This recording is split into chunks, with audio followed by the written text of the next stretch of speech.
Hello, this is an explanation video for Wednesday, November 17th. So we'll come down here. This is Unit 3.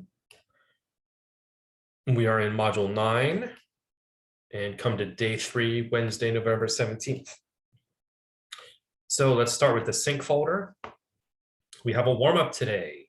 So as soon as you arrive in class for the first 5 minutes, we will be doing this activity.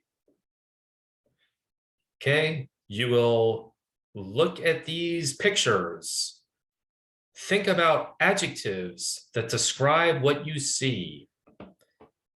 Remember, adjectives are words that describe the people, the places, and the things. In the Zoom chat, write sentences that use adjectives to describe the pictures. Here's an example sentence. The umbrella is colorful, right? If you look at this one here, there's the umbrella. The umbrella is colorful. And here the adjective word is colorful. So look at each of these pictures and write sentences that describe what you see in the picture. Make sure to use adjectives in your sentences. We'll do this for the first 5 to 10 minutes of class. These are the objectives for today. We will write 3 comparative or superlative sentences for each picture category, including people, buildings, and phones. We will try to get 75% correct based on the conjugation of the adjective. We will also use evidence about children and smartphones to write a claim that includes a problem and a solution. And we'll try for 75% correct. That means a problem and a solution will be present for each one. Then we will write 3 to 4 pieces of evidence for article number 1 on your evidence worksheet. So here's the comparative and superlative picture activity.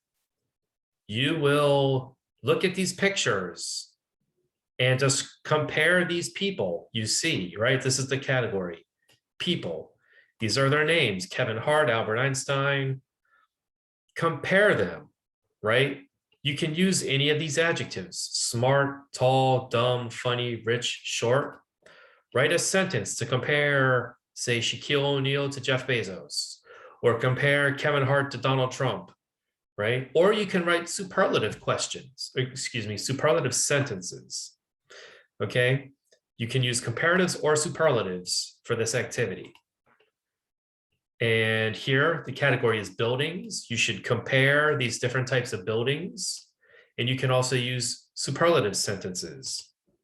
These are some possible adjectives: short, tall, expensive, easy to build, impressive. And the last category is phones. These are all different types of phones. Okay, and this is what they're called, each one. And the adjectives you can use are old, heavy, expensive, delicate, and advanced.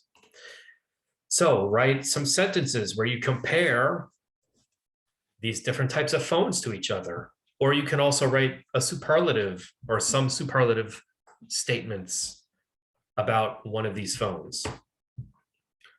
Here are some example sentences you can read to show you what I mean. And then you will write your sentences down here. Try to write at least 3 sentences for each category. So 3 sentences for people, 3 sentences for buildings, and 3 sentences for phones. And then write them here. So that's a total of 9 sentences. Okay, then the next activity will be your evidence worksheet for article number 1. We will continue this from the other day. Read your article and complete this worksheet where you write down the information, including the main idea and the evidence that you found on that article. Okay, so the goal for today is to finish this worksheet. Let's look at the async. We have 2 activities. The first is a Nearpod about compare and contrast. So you click here, you're going to enter your name and look through the different slides and read the information, do the quiz, and go through all the slides. And then the next activity is MEL, comparatives and superlatives. So these are the two activities you're going to do. Unit 3, superlative adjectives and adverbs, and then comparative adjectives and adverbs. Both end with 3. So log in here to MEL and then choose the assignment that looks like this. Okay, so that is it. That is the final assignment for today, November 17th, Wednesday. Thank you so much for listening and best of luck.